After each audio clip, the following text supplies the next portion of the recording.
Hi guys, Mrs. Suoja here. This video is going to cover section 1.2 of our textbook, day 2, where we begin to talk about two-column proofs. So before we begin that, go ahead and pause this video, read this opener, and see if you would be able to set this up. This is based on yesterday's information. Okay, I'm going to go ahead and set it up. So first statement says point B is between A and C on segment AC. So first thing we need to do is draw a segment AC and put point B somewhere between. And now we'll go ahead and label AB is 4x plus 7. BC is 5x minus 8. And AC is 53, so the whole segment is 53. All right, so now we're going to write and solve an equation. So we'll go ahead and use segment addition postulate. So that's the postulate that says, hey, I can take this shorter segment, 4x plus 7, and add it to this shorter segment, 5x minus 8, and I know that when I add them together, they together are going to have to equal the whole length of the segment, which is 53.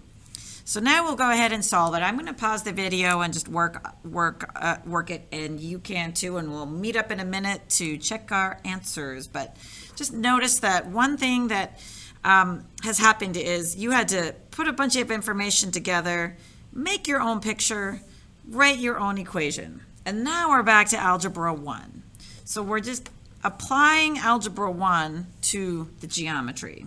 And this is a big theme in geometry. All year long, we're going to be doing some level of this. Okay, so solving, I went all the way down and got 6. We are going to finish by answering the question of, let's find AB and BC. So AB is 4x plus 7. And we said x was 6, so that's 4 times 6 plus 7, 24 plus 7, 31. All right, and BC is 5x minus 8, so 5 times 6 minus 8. We're just going to plug the 6 back in, 30 minus 8, 22. All right, and one thing that's kind of nice to do is a little mental check. When I add these two numbers together, we hope they add up to 53. So it looks like 31 plus 22 really does add up to 53. So I'm pretty sure my math is right. All right, onward. All right, so now let's go ahead and talk about a proof. So this is a pretty concise statement for what a proof is. It's a deductive reasoning logic problem where you are given a set of known facts about a picture, and then you use definitions and postulates and theorems to work your way to a logical conclusion. So I know that's a lot to take in, but we'll try to talk about it as we go. First thing, the format of a two-column proof is that it has two columns. The first column is for statements. All right, and statements are statements that you make about the picture, and there should be a picture that goes with it. I didn't include a picture here because we're not really doing a two-column proof. But we have concise statements, symbolic, meaning we're going to use symbols.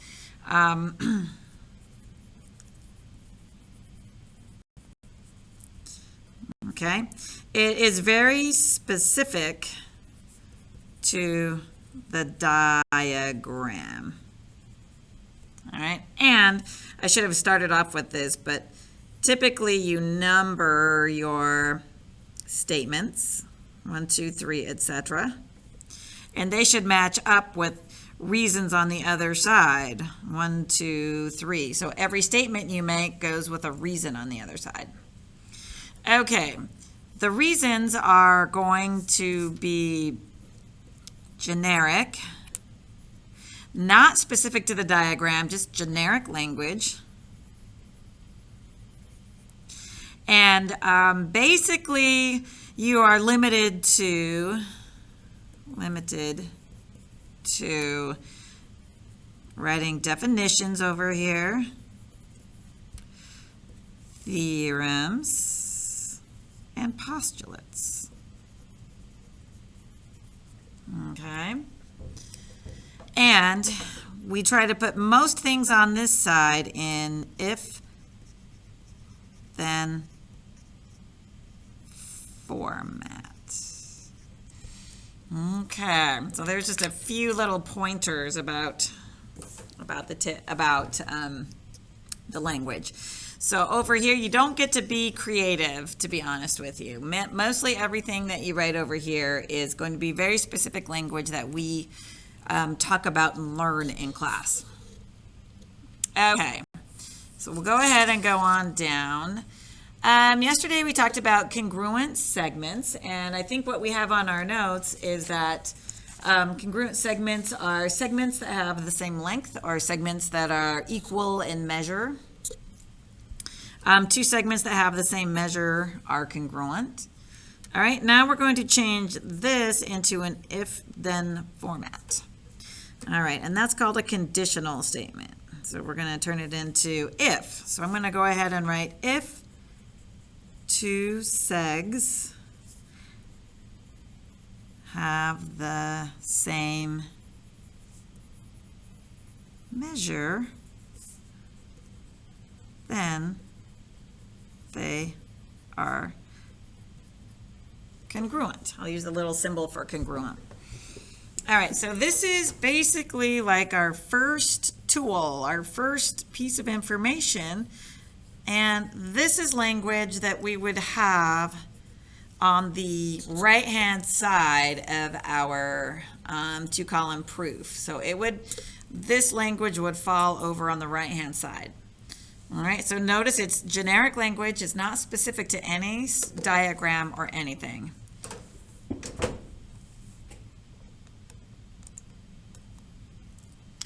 Okay, so here's our first two-column proof. And honestly, in the beginning, sometimes these two-column proofs are hard to do because we have so little to work with, and they're just kind of strange. But we have to start somewhere, so we're going to go ahead and start here. All right, so first of all, we're given that AB is equal to 7 and CD is equal to 7. Now, typically, we don't have numbers in our two-column proofs, but just as a starting point, and these ones are kind of easy to understand, even though they're kind of weird to write up. I'm going to go ahead and label my diagram. AB is equal to some measure of 7, and CD is equal to some measure of 7. So clearly, they have the same measure. Clearly, they're going to be equal. So what we are trying to prove is that segment AB is congruent to segment CD. Okay, so I guess in the beginning, we're not going to get too worked up about whether it says segment and congruent or if it just said AB equals CD. We're also going to they're almost going to treat those the same in the beginning. All right, so remember when we give a two-column proof, we number our statements and reasons. So all two-column proofs have the same starting point, and that is that we are just going to simply copy down the given information. All right, we're going to recopy that. And you can put both statements on the same step, or if you want to split them into two different steps, that also works. So AB is equal to 7 and CD is equal to 7. And our first reason without fail for all two-column proofs is just to say that it's given. All right, we're not going to put if-then statement for the given. That's just given information. Okay. Next, we're going to number it. All right, so each day that we get new information for our two-column proofs, that's what we're going to try to figure out how we are going to work that in. So our new information was this statement right here, right? If two segs have the same measure, then they are congruent. So what I want to look on my diagram is in order for me to say that these two segments are congruent, I have to establish that they actually have the same measure. And so do you see that they have the same measure? They're both measure 7. So what was given to me, let me say that segment AB is congruent to segment CD by the definition that I just have. All right, that I have on the front side of the paper. All right, so remember, when we make our statements, they need to be in if-then format. And the beauty about the if-then format is that it really helps to tell if you're doing it right, because the if is supposed to refer to a condition that's already been established on the previous step or steps. So if this happens, then, right, I can say this. So have I established that two segments have the same measure? Yes, it was totally given to me. So I'm going to say if two segs have the same measure, and yes, you have to write it all out every time you use it. Lots of writing in 2-column proofs. If two segments have the same measure, so if this happens, then they are congruent. Then this happens, right? I'm saying they are congruent with this statement right here. All right, so if this happens, then we can say this. That's why the if-then structure is so important. So notice what the statements I made on my left were short and symbolic and specific to the picture, right? The statements that I made on my right are, or the reasons I stated on my right, is generic language, not congruent, not specific to the picture. All right, it is very structured. You're not really allowed to write anything else at this point. So if you have something else on your paper, it may be wrong. You need to check with me. All right, example 2. So we're going to go over here and we're going to say, hey, AE is 2, EB is 5. So label 2 and 5. CD is 7. Okay. Now, I'm trying to prove that segment AB is congruent to CD again. AB and C, AB and CD. So we just figured out from above that in order for us to say that these two segments are congruent, we have to establish that they have the same measure. All right, so this measure is 7, right? If you add them together, and this measure is 7. So we know in our heads that they're congruent. What do we have to show for our proof? So step 1, copy the givens. AE is equal to 2, EB is equal to 5. Now I'm going to go ahead and do something that's a little more sophisticated here. All right, I'm only going to put the 2 first givens, and then I'm going to save this one for another step. All right. So what I can see is that in order for me to get this segment to be 7, I'm going to have to add the 2 and the 5 together to get 7. All right. So the thing about 2-column proofs is that you don't really need to do any arithmetic within the proof, right? What I can see is that these two segments are going to add together, and it's going to tell me that AB is equal to 7. Okay, so now my reason for this is called segment addition postulate.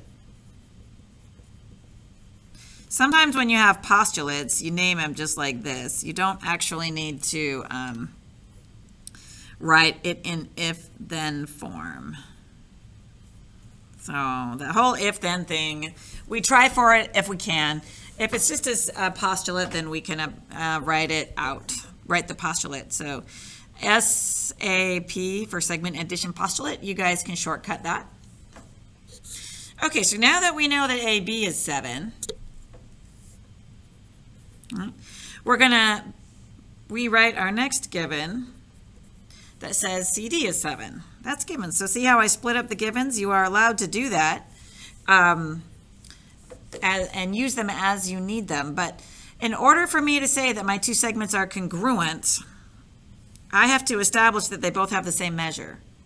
Without step 2, Okay, without step 2, I can't say that. So that's how I knew I needed another step in here. So for you to say that two segments are congruent, you have to establish that they have the same measure.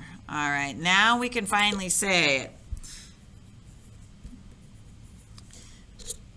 And I didn't say it above, but your last step in any two-column proof is always what you're trying to prove, okay? So whatever you're trying to prove, that should always be your last step. Last step. All right, now we know that we have established that these two line segments have the same measure. So now I'm using my definition, and I'm gonna, I do have to write out an if-then form. If two segs have the same measure, then they are congruent. All right. Wow, a 4-step proof on your very first day. Good luck with your two